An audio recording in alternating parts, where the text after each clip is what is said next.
اللہ اکبر، اللہ اکبر، اللہ اکبر، لبیک لبیک لبیک یا رسول اللہ صلی اللہ علیہ وسلم۔ الحمد للہ رب العالمین، والصلاة والسلام على سید المرسلین، خاتم الانبیاء وخاتم المعصومین، وعلى آلہ واصحابہ اجمعین۔ اما بعد فاعوذ باللہ من الشیطان الرجیم، بسم اللہ الرحمن الرحیم۔ وقل رب ارحمہما کما ربیانی صغیرا۔ صدق اللہ العظیم وصدق رسولہ النبی الکریم الامین۔ ان اللہ وملائکتہ یصلون علی النبی یا ایہا الذین آمنوا صلوا علیہ وسلموا تسلیما۔ الصلاة والسلام علیک یا سیدی یا رسول اللہ وعلی آلک واصحابک یا حبیب اللہ۔ الصلاة والسلام علیک یا سیدی یا خاتم النبیین وعلی آلک واصحابک یا سیدی یا خاتم المعصومین۔ مولاي صل وسلم دائما ابدا على حبيبك خير الخلق كلهم، منزه عن شريك في محاسنه فجوهر الحسن فيه غير منقسم، محمد تاج رسل الله قاطبة، محمد صادق الأقوال والكلم، محمد ذکرہ روح لانفسنا، محمد شکرہ فرد علی الامم۔ رب صلی وسلم دائما ابدا علی حبیبک خیر الخلق کلہم۔ اللہ تبارک و تعالی جل جلالہ وعم نوالہ واتم برہانہ وعظم شانہ وجل ذکرہ وعز اسمہ کی حمد و ثنا، اور حضور سرور کائنات، مفخر موجودات، زینت بزم کائنات، دستگیر جہاں، غم گسار زماں، سید سروراں، حامی بے کساں، قائد المرسلین، خاتم النبیین، احمد مجتبی جناب محمد مصطفیٰ صلی اللہ علیہ وآلہ واصحابہ وبارک وسلم کے دربار گوہر بار میں ہدیہ درود و سلام عرض کرنے کے بعد السلام علیکم ورحمۃ اللہ وبرکاتہ۔ رب ذوالجلال کے فضل اور توفیق سے حافظ الحدیث امام العصر حضرت پیر سید محمد جلال الدین شاہ صاحب نقشبندی قادری قدس سر العزیز کے دیس بھکی شریف میں مسجد جلالی رضوی میں ایصال ثواب کانفرنس کا انعقاد کیا جا رہا ہے۔ یہ مہینہ جس طرح کے سید المرسلین خاتم النبیین احمد مجتبی جناب محمد مصطفیٰ صلی اللہ علیہ وآلہ واصحابہ وبارک وسلم کے معجزہ معراج کے تذکرہ سے منور و معطر ہوتا ہے، ایسے ہی تاجدار حلتا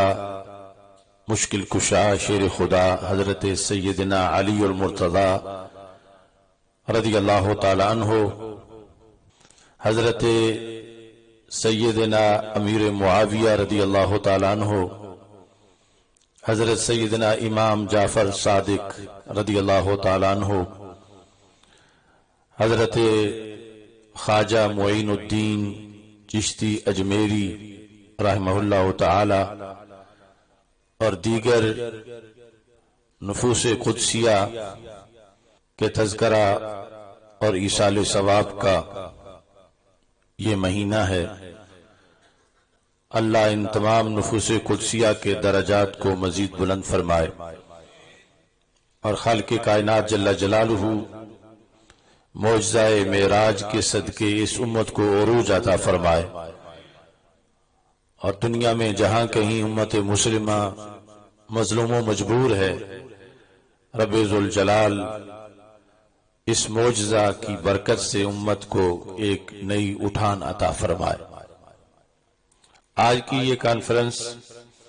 اس مسجد کے ایک نمازی الحاج محمد بہادر خان رحمہ اللہ تعالی کے پہلے سالانہ ختم مبارک کے سلسلہ میں منعقد ہے۔ میری دعا ہے خالق کائنات جل جلالہ اس مسجد کے جتنے نمازی بھی دنیا سے رخصت ہو چکے ہیں سب کو فردوس میں بلند مقام عطا فرمائے۔ اس مسجد کے بانیان اور بالخصوص حضرت مولانا محمد عبد الباری بنگالی قدس سرہ العزیز کی بخشش فرمائے اور ان کے درجات کو بلند فرمائے، اور محترم محمد بہادر خان کو خالق کائنات جل جلالہ اپنے جوار رحمت میں جگہ عطا فرمائے، ان کی حسنات کو قبول فرمائے اور ان کے سیئات سے درگزر فرمائے۔ اس مسجد میں انہوں نے سال ہا سال نمازیں پڑھی اور کئی بار رمضان المبارک میں اعتکاف بھی کیا۔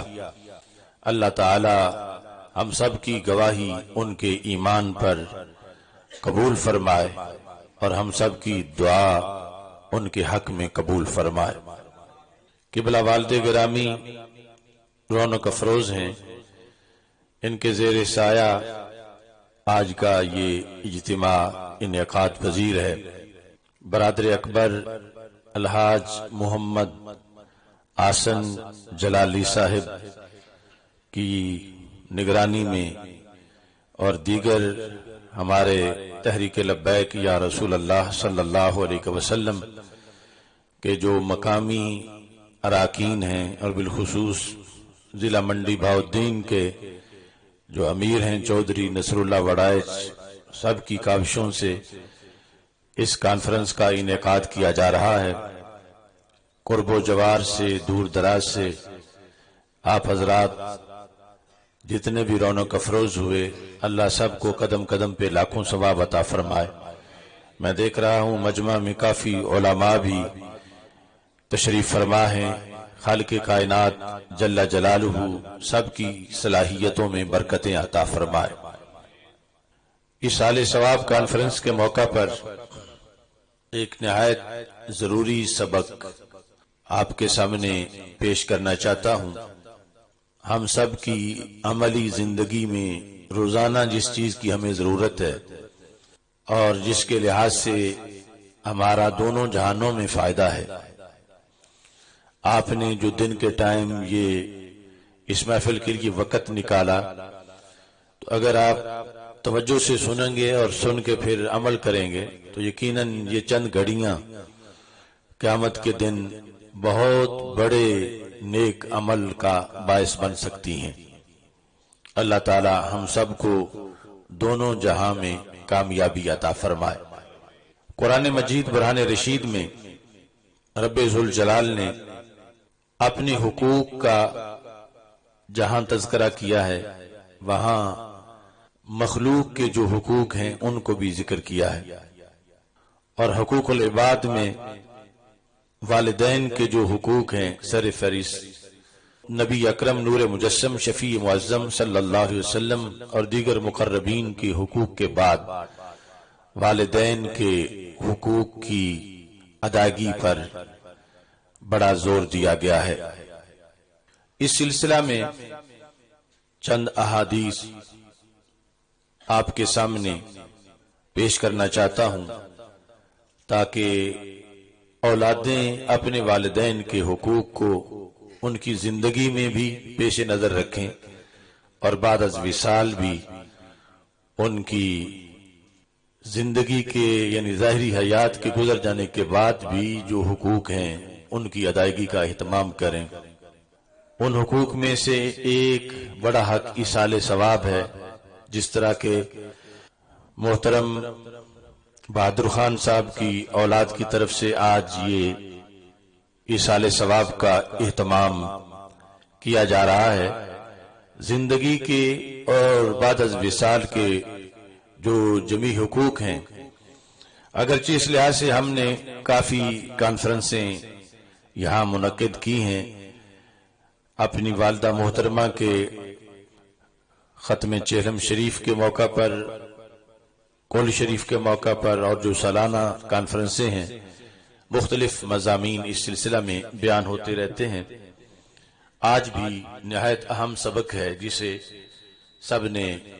اچھی طرح سمجھنا ہے اور اس پہ عمل کرنا ہے۔ نبی اکرم نور مجسم شفیع معظم صلی اللہ علیہ وسلم نے جن حقوق کا ذکر کیا جو بعد از وصال بھی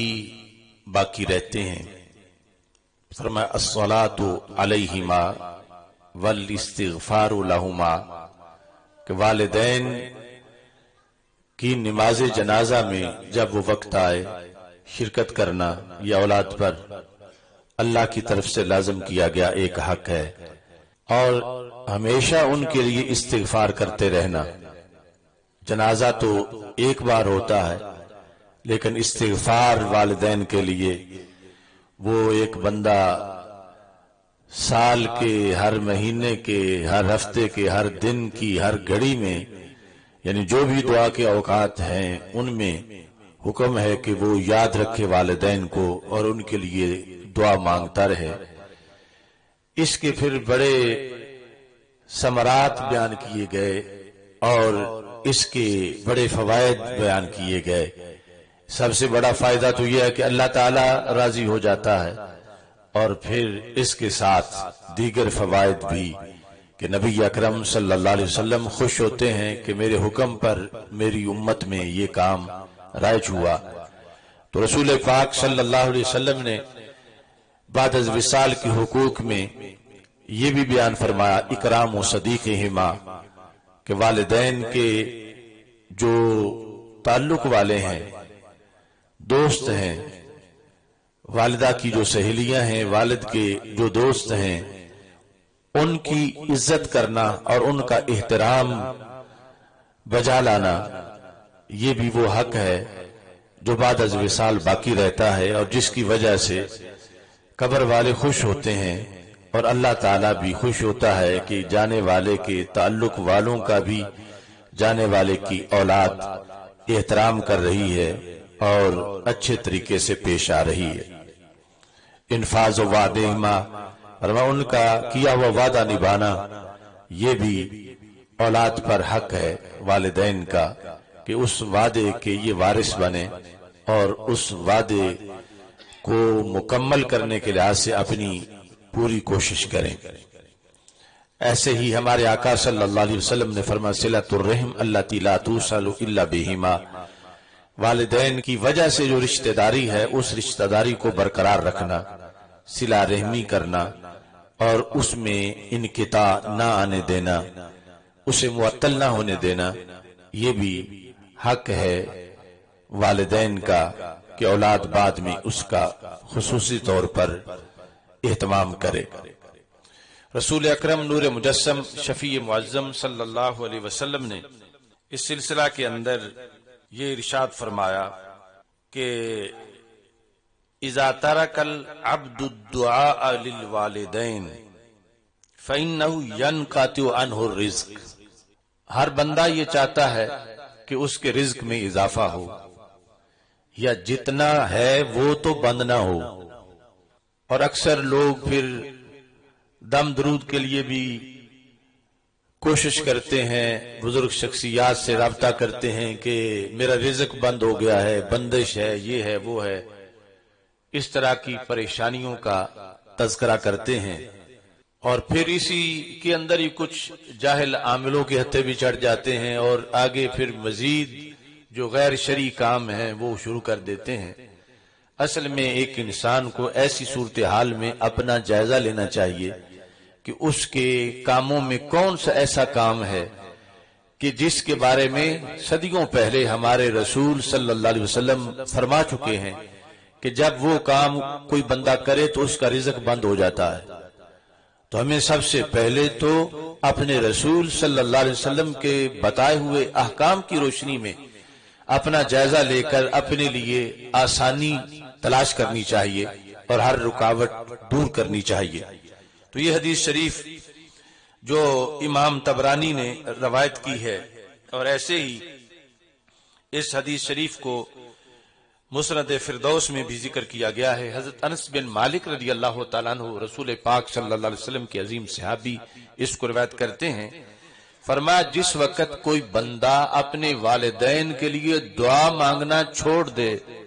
تو اللہ اس کے رزق کو بند کر دیتا ہے۔ اب یہ سرکار کا فرمان ہے اور ہمارے فائدے کے لیے کتنا واضح سرکار کو یہ امت کی فکر ہے کہ میری امت خوشحال رہے۔ اب سرکار تو ہمارا بندوبست کر کے گئے ہیں،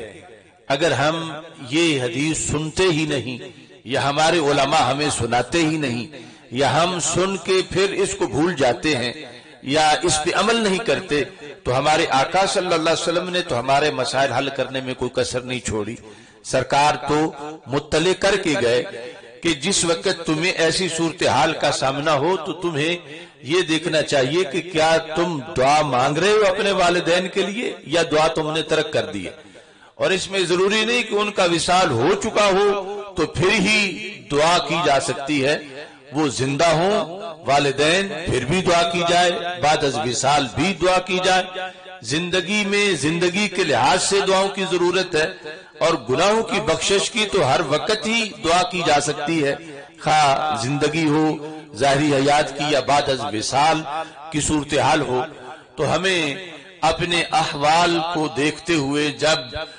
یہ جادو ٹونے والے لوگ ہیں ان کی طرف جانے کی بجائے ہرگز خود اپنا محاسبہ کرنا چاہیے اور اپنا احتساب کرتے ہوئے اگر کوئی اس سلسلہ میں کمی ہے تو پہلے اس کمی کو دور کرنا چاہیے، کیونکہ ہمارے آقا صلی اللہ علیہ وسلم نے رزق کے دروازوں اور والدین کے ساتھ حسن سلوک ان کا آپس میں بڑا تعلق بتایا ہے کہ جس وقت ایک بندہ والدین سے حسن سلوک کرتا ہے اس کی عمر میں بھی اضافہ ہو جاتا ہے، اس کی رزق میں بھی اضافہ ہو جاتا ہے۔ تو رزق کا اضافہ تو ہر بندے کو مطلوب ہے کہ میرے رزق میں اضافہ ہو۔ تو یہ کتنا آسان طریقہ ہے کہ جس میں اللہ بھی راضی ہوگا، اللہ تعالیٰ کے رسول صلی اللہ علیہ وسلم بھی راضی ہوں گے، والدین بھی خوش ہوں گے، اور بندے کا اپنا نامہ اعمال نیکیوں کا وہ بھی بھرے گا، اور ساتھ یہ ہے کہ اس کے رزق میں بھی اضافہ ہو جائے گا۔ اور اس رزق میں اضافے کے لحاظ سے یہ چیز بھی ذہن میں رکھیں کہ رزق کا اضافہ کئی وجوہ سے ہوتا ہے۔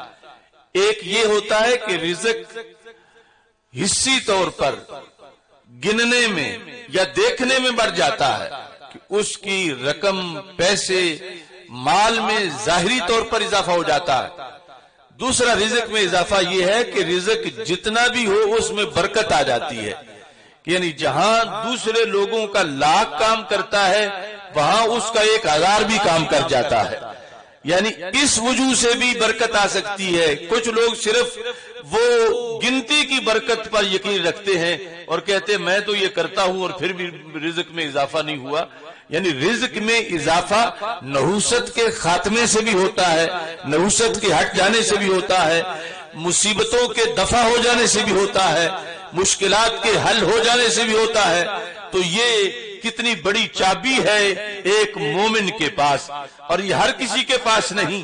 دعا مانگنے والا بھی مومن ہو اور اس کے والدین بھی مومن ہو تو پھر اس کے لیے ہمارے آقا صلی اللہ علیہ وسلم نے یہ سعادت رکھی ہے کہ جس کی بنیاد پر اتنا بڑا فائدہ اس کو ہوگا کہ جس وقت وہ دعا مانگے گا دروازے کھلے رہیں گے۔ اپنے والدین کے لیے جب دعا مانگنا بھول جائے گا، چھوڑ دے گا، تو پھر اس کے لیے یہ ہے کہ رزق کے دروازے معاذ اللہ بند ہو جائیں گے۔ یا اس میں کمی آئے گی، تنگی آ جائے گی، گھٹن ہوگی، تو ہمارے آقا صلی اللہ علیہ وسلم کے اس فرمان کے پیش نظر ایصال ثواب کا عقیدہ رکھنے والی اولاد اور پھر وہ کرنے والی ایک فرقہ تو وہ ہے نا کہ جن کے نزدیک بس وہ جس طرح کے مقولہ بولتے ہیں مر گیا مردود، نہ فاتحہ نہ درود، مگر اہل سنت جو یقین رکھتے ہیں اس پر، اس حدیث کی روشنی میں، اگرچہ حدیث کسی نے آج پہلی بار سنی ہو، مگر ہمارے بزرگوں کا ہم پر یہ احسان ہے کہ انہوں نے ہمیں ایسا مسلک پکوا دیا ہے، ہماری ماؤں کی گود میں ہمیں دودھ کے اندر یہ مسلک پڑھا دیا گیا ہے، تو اس پر عمل آگے ضروری ہے۔ اعتقاد رکھتے ہوئے جب دعاؤں کا اہتمام کیا جائے، اور یہ دعا بندہ اکیلا بیٹھ بھی کر سکتا ہے، دن رات میں جب بھی، اور نماز کی شکل میں بھی جب وہ آخری دعا پڑھتا ہے اس کے اندر بھی اہتمام ہوتا ہے، تو بہرحال دعا کا اہتمام جو ہے وہ ضرور ہونا چاہیے۔ یہ علیحدہ بات ہے کہ اجتماعی دعا کے پھر مزید فوائد ہیں، جس طرح کہ آج بہادر خان رحمہ اللہ تعالی کی اولاد ان کے لیے اس اجتماعی دعا کا اہتمام کر رہی ہے۔ نبی اکرم نور مجسم شفیع معظم صلی اللہ علیہ وسلم نے والدین کے معاملہ کو بہت ہی تاکید سے بیان کیا، جسے آج بہت نظر انداز کیا جا رہا ہے۔ جس طرح کہ اب یہ حدیث آپ نے سنی، اگر آخرت کی فکر ہے بندے کو پھر بھی وہ دعا کرے، اور اگر کسی کو اتنا ادھر خیال نہیں لیکن اپنی بھوک کا زیادہ ڈر ہے تو پھر بھی وہ اس چیز کو سوچے کہ یہ دعا کس قدر ضروری ہے۔ دوسرا، ایک حدیث شریف مجدد دین و ملت اعلی حضرت امام احمد رضا خان فاضل بریلوی رحمت اللہ علیہ نے یہ فتاوی رضیہ شریف کی 24ویں جلد میں اس کو ذکر کیا، اور وہ مستدرک للحاکم کی حدیث شریف ہے۔ اس کے اندر نبی اکرم صلی اللہ علیہ وسلم یہ ارشاد فرماتے ہیں، کل الذنوب یؤخر اللہ منہا ما شاء الی یوم القیامہ، کہ معاذ اللہ جب کوئی بندہ گناہ کرتا ہے تو اللہ تعالی کی مرضی ہے کہ اسے اسی وقت عذاب دے، یا عذاب اسے نہ دے اور عذاب کو مؤخر کرتا جائے زندگی کے آخر تک، یا پھر اس وقت بھی نہ دے اور قیامت کے دن دے، یا قیامت کے دن بھی رب جو چاہے شرک کے علاوہ معاملات وہ بخش سکتا ہے، بخش دے۔ مگر برے کاموں میں سے ایک کام کو رسول پاک صلی اللہ علیہ وسلم نے مستثنا کیا، پھر اس پر پکڑ رب فوری طور پہ کرتا ہے، کسی نہ کسی شکل میں اس گناہ کا عذاب قیامت تک لٹکایا نہیں جاتا، قیامت کو جو ہوگا وہ اور ہوگا، فوراً اس پہ ایک ایسا گناہ ہے کہ اس پہ اللہ کی طرف سے گرفت جلدی ہوتی ہے، اس میں تاخیر نہیں ہوتی۔ وہ کیا گناہ ہے؟ سرکار فرماتے ہیں وہ والدین کی نافرمانی ہے،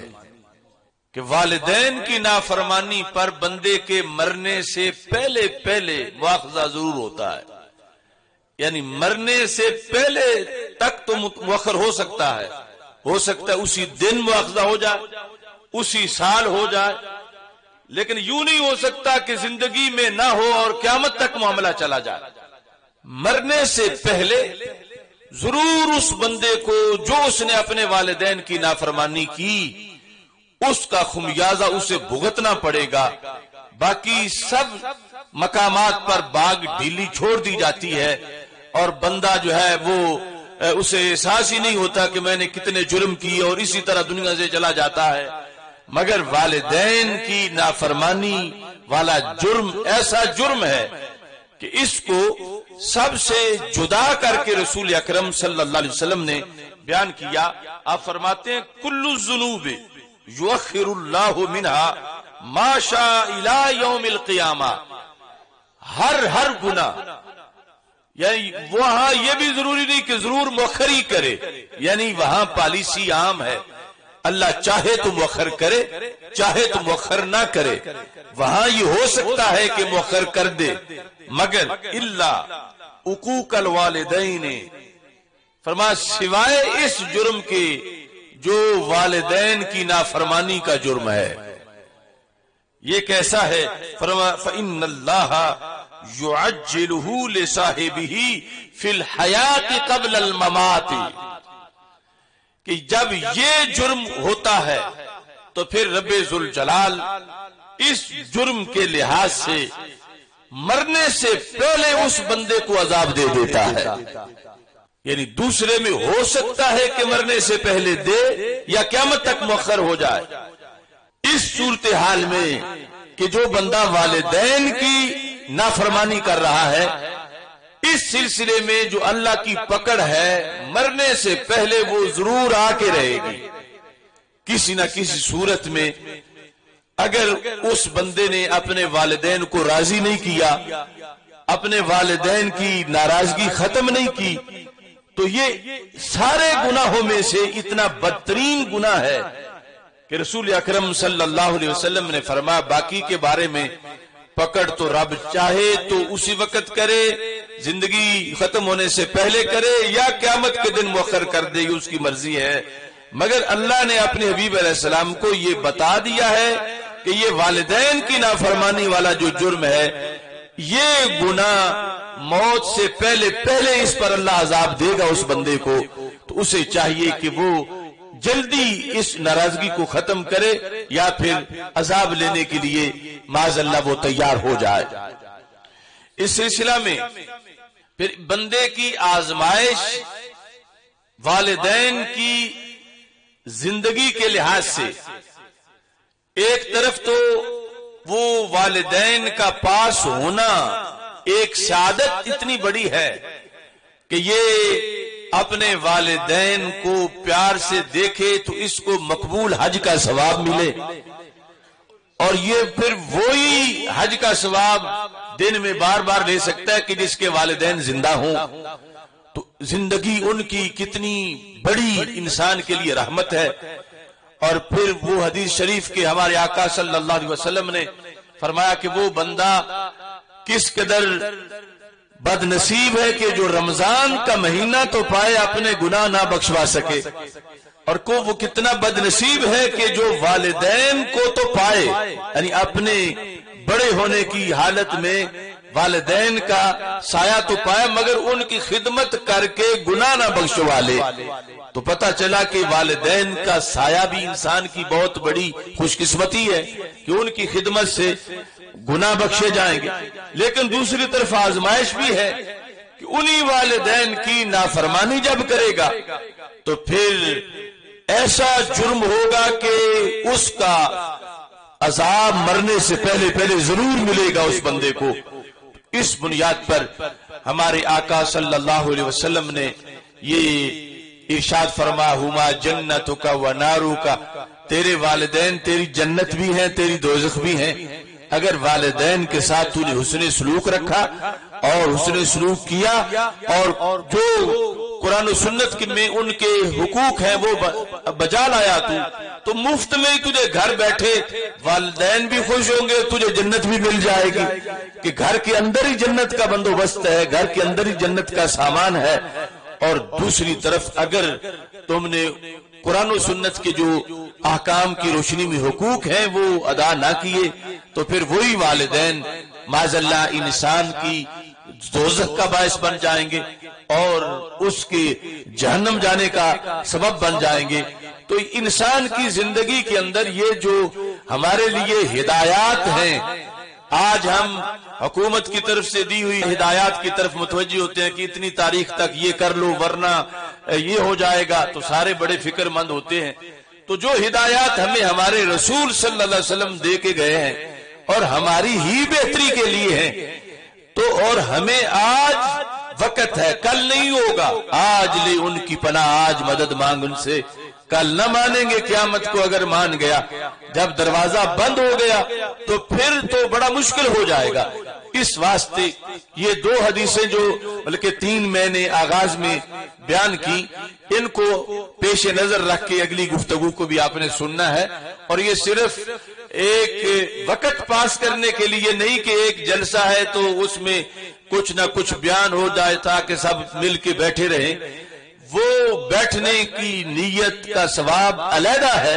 لیکن یہ جو ہم پہ فرض ہے علماء پر کہ علماء یہ قوم کو بتائیں کہ یہ دین کے رازدار ہیں، اگر یہ نہیں بتائیں گے تو ان پر گرفت ہوگی قیامت کے دن کہ تمہیں پتہ بھی تھا کہ لوگ اس طرح والدین کی نافرمانی کر کے گر رہے ہیں جہنم کے اندر اور تم دیکھ بھی رہے تھے اور تم نے بتایا نہیں، تو پھر مواخذہ ہوگا۔ اور اگر بتانے والے بتاتے ہیں اور سننے والے صرف کانوں کی لذت لیتے ہیں اور پھر بھول جاتے ہیں اور چادر جھاڑ کے باہر نکل جاتے ہیں تو ان سے بھی مواخذہ ہوگا۔ اور ویسے بھی مواخذہ ہے ہر مومن سے کہ اگر علماء نہیں سناتے تو وہ کم از کم اپنے گھر کی چار دیواری کے حقوق تو اسلام سے پوچھیں، یعنی والدین سے پوچھیں کہ ایک گھرانے میں اسلام کی کیا تعلیمات ہیں کہ ہم کیسے زندگی بسر کریں۔ تو عوام کو ویسے بھی اس سلسلہ میں تشویش ہونی چاہیے کہ ہمیں ہدایات دی جائیں کہ ہمارے آقا صلی اللہ علیہ وسلم نے ہمیں کیا فرمایا ہے، کس طرح زندہ رہنا ہے، ہم نے اپنا بچپن، جوانی، بڑھاپا، شادی سے پہلے، شادی کے بعد کے حالات، زندگی کیسے بسر کرنی ہے، یہ ہر بندے کے دل میں تڑپ ہونی چاہیے۔ اور اتنا علم جاننا یوں فرض ہے جیسے نماز فرض ہے، یعنی باقی مکمل عالم دین بننا تو فرض کفایہ ہے، مگر یہ جو ضروریات دین ہیں، یہ پڑھنا، پڑھانا اور سیکھنا اور جاننا اور اس پہ عمل کرنا، یہ تو نماز کی طرح فرض ہے۔ تو اگر ویسے نہیں بھی پتہ چل سکا کسی کو اور جب بتایا جا رہا ہے تو اب تو اس پر بہت جلد عمل ہونا چاہیے تاکہ ایک بڑا فائدہ ہم سب کو حاصل ہو سکے، اور یہ بھی پھر مرحوم کے نامہ اعمال میں بھی ثواب جائے گا کہ جب ان کے ایصال ثواب کی محفل میں یہ بیان کیا گیا تو اس بنیاد پر باعث تو ان کے ایصال ثواب کا پروگرام بنا جس کے ذریعے سے سب اکٹھے ہوئے اور پھر یہ باتیں بیان کی گئیں۔ یقیناً انہیں بھی اس کا ثواب جیسے ویسے جو لنگر ہے اس کا ثواب ہوگا تو اس علمی اور روحانی لنگر کا بھی ثواب ہوگا۔ تو سارے حضرات ہم سب کو اس چیز کی طرف متوجہ ہونا چاہیے کہ یہ محض سننے سنانے تک نہیں بلکہ اس پر عمل کرنا ضروری ہے۔ اور ان چیزوں کو دیکھیں تو پھر جنت آسان کتنی ہے کہ گھر کے اندر ہی گھر والے جو ہیں ان کے حقوق ادا کرنے سے اب جس کو ہر نظر پر حج کا ثواب مل رہا ہے کہ والدین کو وہ پیار کی نظر سے دیکھتا ہے یا والدین اسے دیکھ کر خوش ہوتے ہیں، تو حدیث میں ہے کہ پھر والدین کو جب بیٹے کو دیکھ کے وہ خوش ہوں تو ایک غلام آزاد کرنے کا ثواب ملتا ہے۔ اس کے ساتھ بس مختصر بیان کر کے اپنی گفتگو ختم کرنا چاہتا ہوں۔ رسول پاک صلی اللہ علیہ وسلم کا اس سلسلہ میں یہ فرمان بھی ہے، اذا تصدق احدکم بصدقۃ تطوعا، کہ جب تم میں سے کوئی بندہ نفلی صدقہ کر رہا ہو، یعنی کسی موقع پہ اس نے کوئی دیگ پکا دی ہے، کوئی جانور ذبح کیا ہے کہ لوگوں میں وہ گوشت تقسیم کر دے، نفلی صدقہ، تو یہ بھی سنی نظریے کی حمایت ہے۔ ہمارے آقا صلی اللہ علیہ وسلم فرماتے ہیں فَلْيَجْعَلْهَا عَنْ أَبَوَيْهِ، اسے چاہیے کہ وہ صدقہ کرتے وقت نیت کرے کہ میں اپنے والدین کی طرف سے کر رہا ہوں۔ فَلْيَجْعَلْهَا عَنْ أَبَوَيْهِ، اب یہ فائدہ ہے اسلامی معلومات ہونے کا، یعنی ایک بندہ اس کو اس حدیث کا پتہ نہیں ہے تو اب صرف اس کو ہی ثواب ملے گا ایک اس کی طرف سے صدقے کا، مثلا اس نے 100 روپیہ دیا ہے تو 100 کا ہی اسے ثواب ہوگا، لیکن جب وہ اپنے والدین کی نیت سے کرے گا کہ یہ میرے والدین کی طرف سے مسجد کے لیے ہے بشرطے کہ نیت دکھلاوے کی نہ ہو، تو پھر 100 کا اسے ثواب ملے گا، 100 کا اس کے ابا جی کو ملے گا، 100 کا اس کی والدہ محترمہ کو ملے گا۔ اب یہ دین کے علم کا فائدہ ہے کہ چاہے تو بندہ 100 کا 100 لے، چاہے کہ بندہ پھر 100 کا 300 لے۔ تو یہ ہمیں شریعت بتا رہی ہے کہ جب بھی وہ صدقہ کرے تو وہ اسے اپنے والدین سے کرے گا تو خود بھی محروم نہیں رہے گا، یعنی اسے بھی اس کے نامہ اعمال میں بھی ثواب ہوگا اور ساتھ اس کے والدین جو ہیں ان کی طرف سے بھی ساتھ ثواب لکھا جائے گا۔ اور یہی ہوتا ہے ایصال ثواب۔ لوگ پوچھتے ہیں یہ کس طرح بھلا ہو جاتا ہے، کیا شریعت میں کوئی دلیل ہے کہ کام تم نے کیا فائدہ ان کو ہو جائے؟ تو یہ سرکار کی حدیث بتا رہی ہے کہ کام تم کرو گے فائدہ تمہارے والدین کو بھی ہو جائے گا،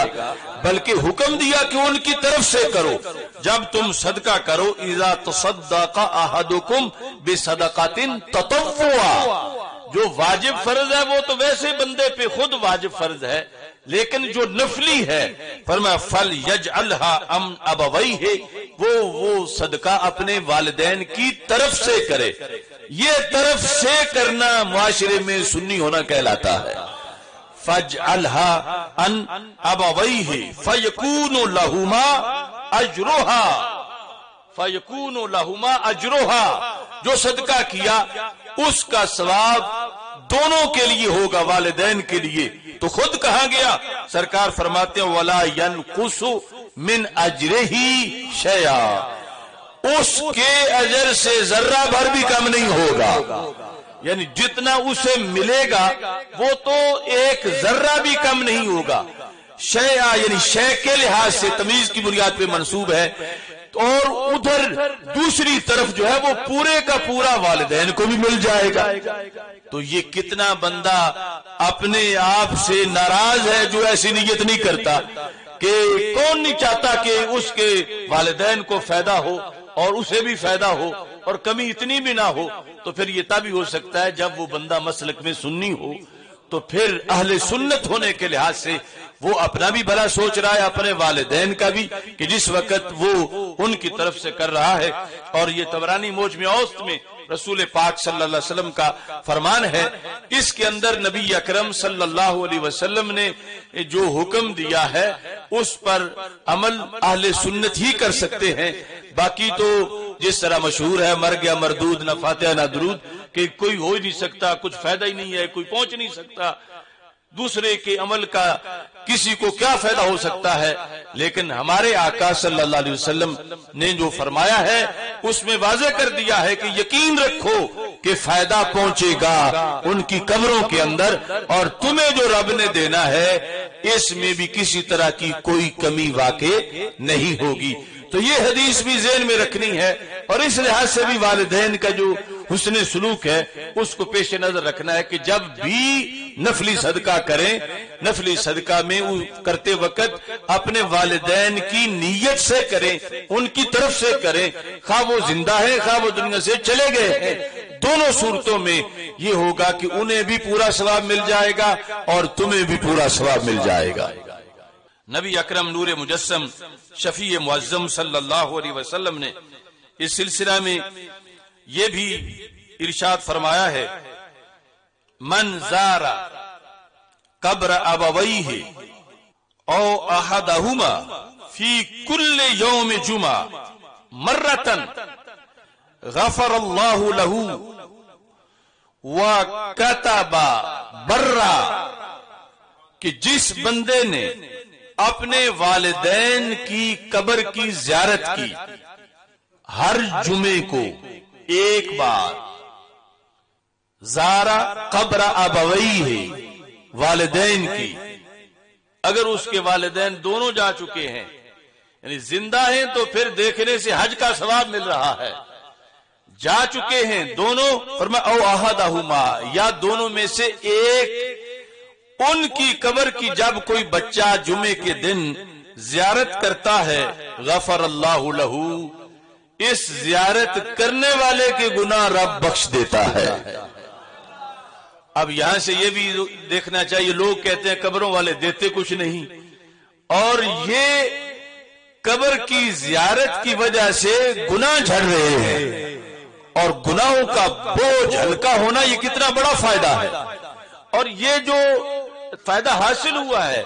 وہ قبر والا ضروری نہیں کوئی غوث ہو، قطب ہو، ولی ہو، ہاں یہ شرط ہے کہ مومن ہے اور اس دعا مانگنے والے کا باپ ہے یا ماں ہے، یعنی کوئی کسان ہے، مزدور ہے، عام بندہ ہے، عوامی، مگر مومن ہے تو اس کے بیٹے نے، بیٹی نے اپنے والدین یا ان میں سے ایک کی قبر کی زیارت کی، یہاں صرف زیارت کا ذکر ہے، ابھی پڑھنے کی نیکی بات کی ہے۔ فرمایا غفر اللہ لہو، اللہ اسے بخش دے گا، وَكَتَبَ، اور اللہ لکھے گا اس کو کیا، برا، برن صفت مشبہ ہے، یا دوسری جگہ بارن ہے، مطلب یہ کہ اللہ لکھے گا کہ لسٹ میں لکھو فرشتو یہ بندہ والدین کا نافرمان نہیں، فرما بردار ہے۔ یعنی دعا مانگنے والا ایک تو اس کے گناہ بخشے جائیں گے، اور دوسرا یہ ہے کہ اس کو فرما برداروں کی لسٹ میں شمار کیا جائے گا۔ نوادر الوصول کے اندر حضرت سیدنا ابو ہریرہ رضی اللہ تعالیٰ عنہ سے یہ حدیث موجود ہے، اور اس میں جو دوسرے مضمون کی حدیث شریف ہے اس میں ساتھ یہ ہے کہ جس نے زیارت کی فی کل جمعہ، ہر جمعہ کے دن، فقرا اندہ یاسین، اور وہاں جا کے سورہ یاسین بھی پڑھی۔ یعنی ایک فرقہ ہے ان کا سارا مداری قبر دشمنی پر ہے کہ نہ تو قبر کی زیارت کے قائل ہیں اور نہ وہاں پڑھنے کے قائل ہیں، بلکہ آپ اگر مدینہ منورہ چلے جائیں اور جنت البقیع میں جا کر آپ پڑھنا چاہیں قرآن تو وہ کہتے ہیں کہ فاتحہ ہناک، یعنی پڑھنا ہے تو دور جا کے پڑھو، یہاں تم کچھ نہیں پڑھ سکتے۔ یہ یعنی اسلام غریب الوطن ہوا کہ جہاں سے چلا وہاں آج یہ مسئلے بیان ہو رہے ہیں، جبکہ سرکار فرماتے ہیں کہ وہ تو جو سوئے ہیں جنت البقیع میں ان کا تو مقام ہی بڑا بلند و بالا ہے، عام مومن جو ہے فرمایا اس کی قبر کے پاس جب اس کا بیٹا سورہ یاسین پڑھتا ہے تو سورہ یاسین کے پڑھنے سے رب مزید رحمت کے دروازے کھول دیتا ہے، سورہ یاسین پڑھنے سے۔ تو اس بنیاد پر ہمیں چاہیے کہ ہم اس چیز کا بھی اہتمام کریں کہ والدین کی قبروں کو مت بھولیں، اور پھر وہاں سورہ یاسین کی تلاوت بھی کریں، یا جو کچھ بھی قرآن آتا ہے اسے پڑھیں۔ یعنی یہ پڑھنا ایک مستقل حکم ہے، یہ ہم نے گھڑا نہیں، یہ رسول پاک صلی اللہ علیہ وسلم کی طرف سے دین ہماری طرف آیا ہے، اس دین میں یہ موجود ہے۔ تو اللہ کے فضل سے سنی ہونے کا یہ فائدہ ہے کہ ہم ان ساری حدیثوں پہ عمل کر سکتے ہیں، ورنہ دوسرے فرقے والے تو اس وجہ سے فوراً شرک کا فتویٰ لگا دیں گے۔ اور یہ بھی ظاہر ہے کہ بعض جگہ جو خرافات کرنے والے ہیں ان کوئی خرافات کو روکنا اور خود خرافات سے باز رہنا یہ بھی ضروری ہے، چونکہ شریعت کی حدود ہیں۔ اب وہاں پر جا کر زیارت کرنے کا حکم ہے تو سورہ یاسین پڑھنے کا حکم ہے، اور کوئی طواف شروع کر دے جا کر یا کوئی سجدے شروع کر دے تو وہ روکنا بھی ہماری ڈیوٹی ہے، کیونکہ ان چیزوں کو بنیاد بنا کے پھر کوئی جائز چیزوں پر حملہ نہ کر دے، یا خود سرکار دو عالم صلی اللہ علیہ وسلم ناراض ہوں گے، اللہ ناراض ہوگا کہ یہ ہماری شریعت کی خلاف ورزی ان کے سامنے ہو رہی ہے اور یہ اس سے روک نہیں رہے۔ تو یہ جو نہی عن المنکر ہے، برے کاموں سے روکنا، یہ بھی بڑا ضروری ہے۔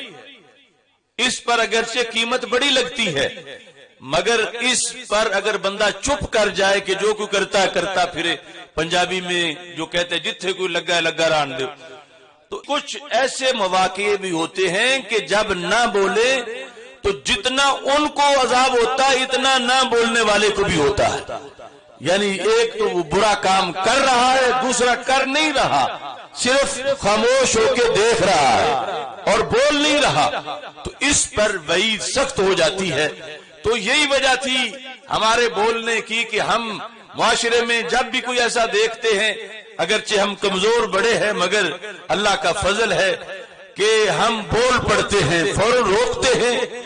ہمارے آقا صلی اللہ علیہ وسلم کی ایک حدیث کی وجہ سے ہم اس ملعونہ کے خلاف بولے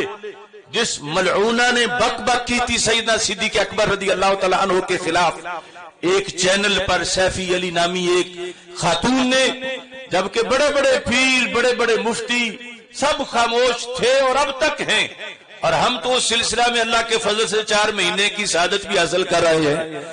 لیکن کچھ ابھی بھی اس سیفی علی کے لحاظ سے FIR کٹوانا یا رد کرنا، یا اس کے بعد جو بھونکے ہیں ان کے خلاف بولنا، ان کا نام لے کر رد کرنا، اب بھی لوگوں کو توفیق نہیں ہو رہی۔ لیکن ہم جس وقت بولے تھے 6.5 گھنٹے کا سیمینار لاہور میں کیا تھا اعلان، اگرچہ اس جگہ جہاں ہم کر رہے تھے اسی سے 1.5-2 کلومیٹر دائیں بائیں مغل پورا آگے پیچھے ہمارے خلاف گالیوں کے جلسے ہو رہے تھے، مگر ہم نے پھر بھی کیا، اور صرف اس وجہ سے کیا۔ حدیث اس میں بھی میں نے یہ پڑھی کہ میرے آقا علیہ الصلوۃ والسلام نے فرمایا ہے کہ جب صدیق و عمر رضی اللہ تعالیٰ عنہما کو گالیاں دی جا رہی ہوں تو جس عالم نے اپنا علم چھپایا، فرمایا فقد کتم النبوۃ، اس نے علم نہیں چھپایا، اس نے میری نبوت چھپائی ہے۔ کہ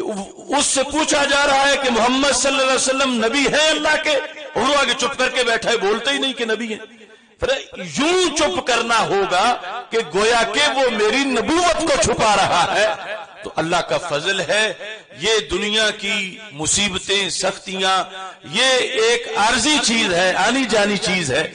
تو ہم اس لیے بولے ہیں کہ جس کی بنیاد پر کل قیامت کے دن کی شدید گرفت سے بچ سکے، کہ سرکار ناراض ہو رہے ہیں، فرمایا جب صحابہ کے خلاف بولا جا رہا ہو اور جس وقت یہ دین متین کی حدیں پھلانگی جا رہی ہوں اور عالم دین چپ کر کے بیٹھا رہے، تو سرکار فرماتے ہیں وہ تو پھر گونگا شیطان ہے، وہ عالم دین نہیں ہے۔ تو یہ وجہ تھی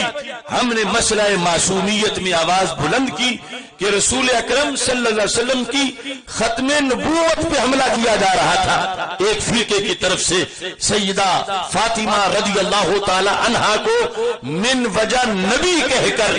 ختم نبوت پہ حملہ ہو رہا تھا، تو ہم نے جیل میں جانا تو برداشت کر لیا، مگر سیدہ فاطمہ کو راضی رکھا، چونکہ جب ان کو نبی کہا جائے تو وہ خود کیسے راضی ہوں گی جو ساری زندگی انہوں نے پہرا دیا کہ حضرت محمد مصطفیٰ صلی اللہ علیہ وسلم آخری نبی ہیں، ان کے بعد کوئی نبی نہیں ہو سکتا۔ تو اس بنیاد پر یہ معاشرے کی حالات آتے جاتے رہتے ہیں، ڈگمگاتے ہیں، پھسلتے ہیں بڑے بڑے لوگ، مگر یہ اللہ کا فضل ہے، رب جسے رب سنبھال لے اور جس کو رب امر بالمعروف اور نہی عن المنکر کی توفیق عطا کر دے، انشاءاللہ آخری سانس تک ہم سب نے یہ فریضہ سر انجام دینا ہے۔ اللہ تعالی ہم سب کا حامی و ناصر ہو۔ وآخر دعوایا ان الحمد للہ رب العالمین۔